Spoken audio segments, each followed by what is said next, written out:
Hi guys, welcome back to my channel. My name is Folashade, and for the new subscribers, you guys are welcome. For the OGs, you guys know how we do it on this channel.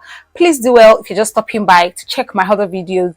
I'm sure it's going to be very educative and so also very inspiring. Anyways, today I'll be talking about the difference between support worker and healthcare assistant.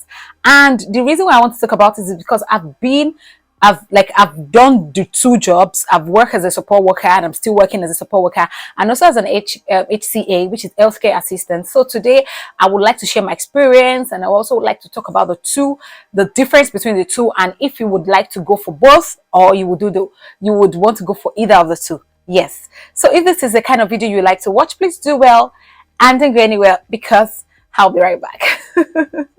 Welcome back, guys. So I'll be talking about HCA and support worker. Okay, what's HCA? Healthcare assistants. Healthcare assistants are people that care for people, that do the personal care, that take care of a person, and they can work in either hospitals, they can work with the GP, the general practice, they can work in a domiciliary, and they can work in a care home.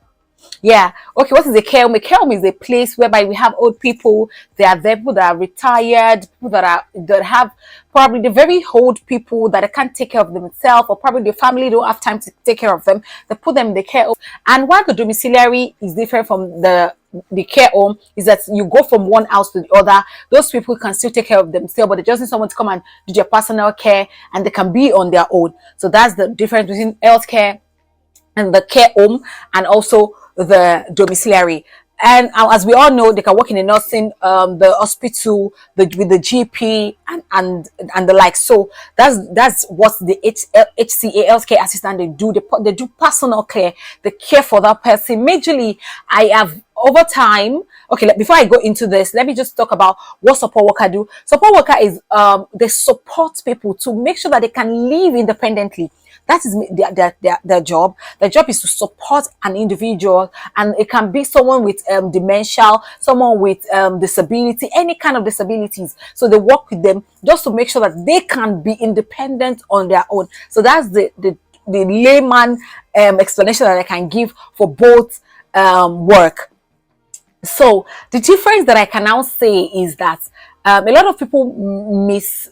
You can also have a support worker in a hospital, yes. And so there are different type of support worker as well. We have support workers that work in mental health and disabilities, and which is what I'm going to be talking about. I work in mental health and disabilities, and I also work in a care home, not a domiciliary. So what we do in the mental health home is that we have different types of people there. People that probably they've had brain damage, probably they had an accident. People that we try as much as possible to support them, to help them in one way or the other, and we don't make decisions for them. We make sure that we ask them. You don't just feel like, okay, because this person has a brain damage, or probably you've read a care plan and you realize that, okay, this person doesn't it's got some injuries in the brain, or probably they're altruistic, and even if they still have, like, let's say 2%, 3%, 10% of their own strong will, and they can make decisions. So you don't just jump into conclusion and feel like, since this person is in the mental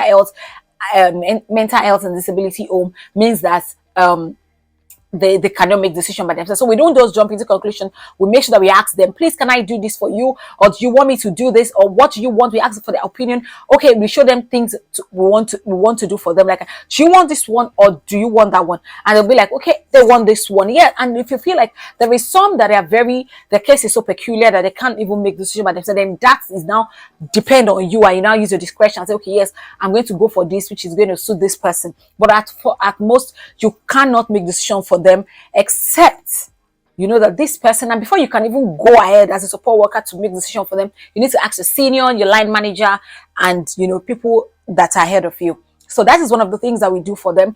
We also, because I work in a support living home, and majorly what we do for them is when we come in the morning, you sign in and clock in like the time you were in. And the people that did, excuse me, I'm a day staff, so the night people that worked with them, the senior in charge of the night shift will come, and it will come and hand over the meeting to the day shift staff, so as to know whatsoever what happened, just to give us the background knowledge of what happened during the night, so that we'll be aware if there is any issue, if there is any addition, subtraction, like that. And the senior in charge of that day staff, or of the day shift rather, would do the allocation. It will allocate everyone, because in the support living that I work in, we have 2 to 1 and we have 1 to 1. Okay, what is 2 to 1? 2 to 1 is people that have a peculiar kind of issues that, you know, that, yeah, probably some of them are on the wheel, some of them can do things by themselves, and it will be very cumbersome for the other person, for a single staff to work with them. So they usually have 2 to 1 to work with them. So we have 2 staff to 1 service user. We call them service user, while we have 1 to 1, which we know that, okay, maybe their matter is not really that big deal. You can work one-on-one with them. And also, so they do the allocation, then you go straight to their room. When you get there, I'm talking about support worker right now, so I'm still going to go to the HCA. So now it's support worker. So when you get there, you go to their room. You don't just barge into their room. Yes, you knock. And if they're still knock, there is always and definitely going to be a staff in that place, regardless. Probably if they are sleeping or they are awake, you have to knock the door before coming in. So you knock the door, then you meet the staff that was probably the person that did the night shift. Hi, good morning, what's up? If you guys are in good time, even if you just greet the person and be like, okay, I'm the one taking over from you. Okay, have a nice day. And the person leaves and you go, the person that you're missing in that room will definitely give you an update if she's eating, if she's awake, the person, even if just ask a question and ask the person.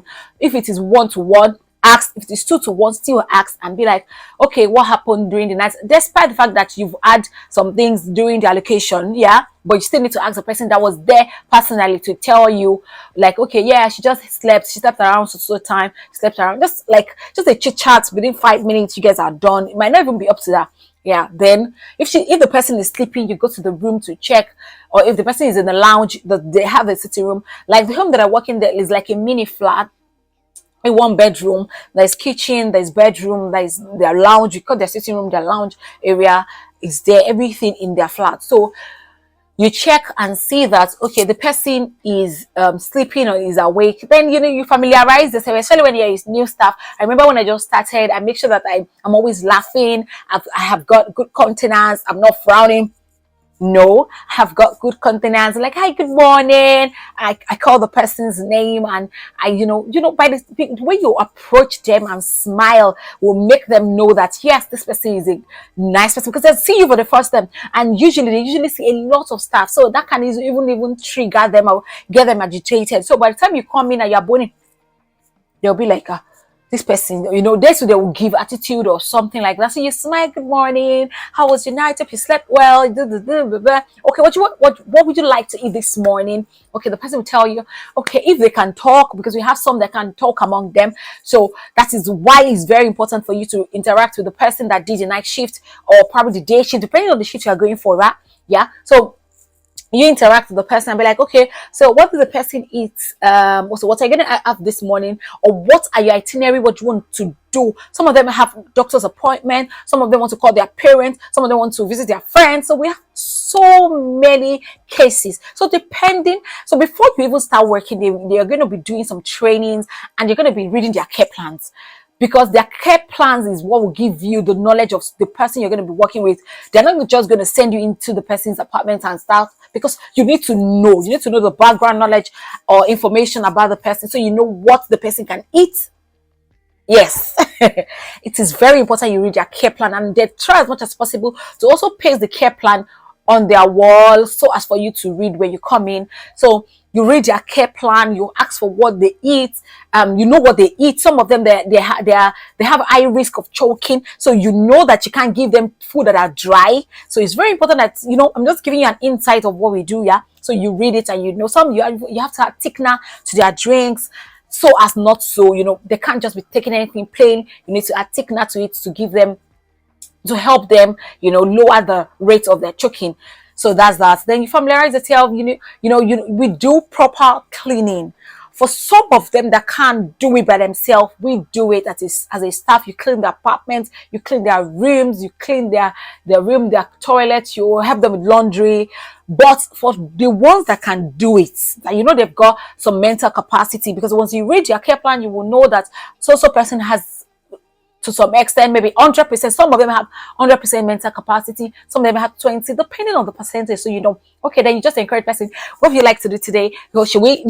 You support. Sometimes you guys do it together, so as to encourage them. You guys do it together. You help them in packing the laundry. They will be packing the laundry. They wash the plates. You rinse. You just like friendship kind of, because you're there to support them and also to make sure that they can live their life independently. It's not everybody that is the mental health that end up being in mental health forever. No, some of them, by the time they are, we will monitor their capacity and we realize that, okay, yeah, this person is getting better and better. Before you know it, they release them and they go into the world, like the proper world, and they live happily and live by themselves. So that's the major reason for mental health and disabilities, for us to support and to help them live independently.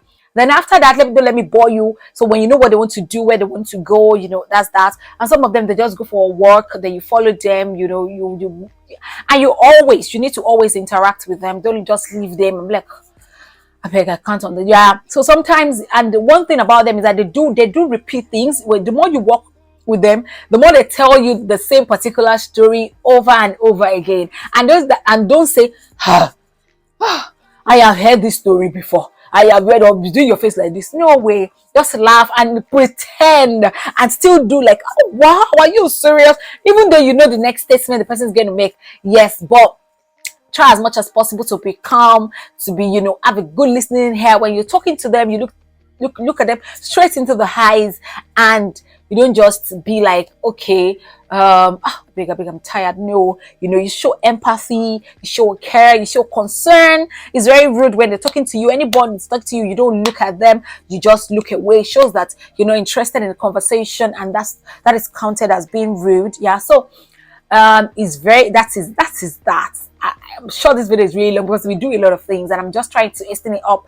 I will probably, because I don't want the video to be very long, I'll probably divide it into two parts. It's going to be part one. This support work is going to be, because I still have some things to say about the support work. Then the next video will be the HCA. Yeah. So now, after you've made them their food to eat, some of them don't want to eat. You encourage them to eat. Some people are depressed and they're in mental health. So I've seen so many types of cases in mental health that I work in. So that is very important. And another thing is, after the eating and everything, so there is what we call pink note, and that is what carries all the information and all the things that they do during the day. It is very important as a support worker. I don't know, each company has their own, but in my own company, we call it pink notes, and that is what we write every activities, like to the tiniest. Everything that is being done during the day, you write it on, because my shift is always 12 hours shift, so I write it. And then in my office we switch at every 6 hours, so once it's 8 to 2 we switch to another service user and another staff will take over. So for that 6 hours you have to take your pink notes and write what you did with the person, the activities for the day that the person did, the food that they ate, so many things. You write it them. Like if you notice they have any bruises on their body, please write it down. Don't skip it. Don't be very careful and ask them, do you have any pain here? You interact. By the time you talk to them, some of them will tell you what they're going through and what the pain that they're having. So that's that about it. Then we write the pink note. Then when you switch to another service user, you do the same thing again at the end of the shift, which is 8 p.m. We write the pink notes. Then sometime, if there's some cases that the service user gets agitated and started eating people, or started, did something to the staff that is unbearable, or probably you're in the community and they acted in a way that is uncalled for, you have to do, or the person had the service user had a fall, or probably fell down, or had an accident, something, anything that is not like normal day activities, but is like beyond, is like it can cause injury, it can cause health problem. to the person, because there's one thing that I read about care. If it is not written down, then they assume that it never happened. And when they find out that this thing happened and it's not, and they check all the pink notes. Apart from the pink notes, we have a book that we also write the activity sheet in case you forget some things. I'm sure what some things that you didn't write in the book will also be in the pink notes. So they gave room for like 2 places that you can write information. So if you don't write it down, that means it is assuming care that it never happened. And if they find out that this person had a fall and it wasn't written down that this person had a fall, then you are in trouble. They're gonna find out the person that was on shift with the social person was they carry out the test, and they find out that you are the person in charge of that. You are on the shift on that social day. Then you're gonna be in trouble. So I would advise that please write everything, even if the person had a fall. Please write it down. It's better to let them know. They query you or they tell you to be careful next time. It's very important. So if that kind of thing happen, there is another app that we use, or another place that we write it. It's called IMS. In my own company, that's why we will write it and write all the details in that IMS. And you feel it is a very no one, I'm telling you, where I work, no one wants to do IMS, because IMS is like it's not good for your own reputation as well. Yeah, but we don't usually want to write IMS. And that's that about it. Then at the end of the day, you're done. Then to the next day, that's what we do. Probably you even take them shopping. Everything, we follow them out to see cinemas, movies, shopping, traveling. Yes, guys, some of them, they take some stuff if they feel like, okay, they want to go on holiday.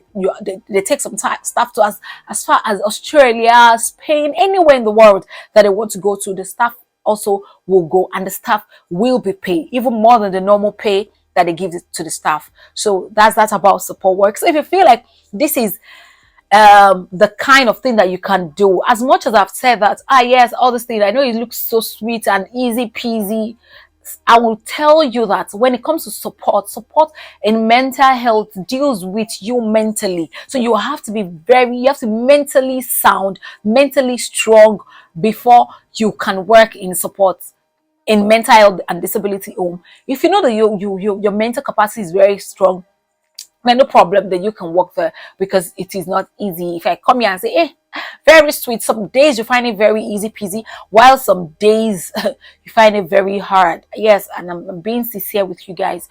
So that's that about the support work. So guys, if this video makes you make a decision about being a support worker, why not?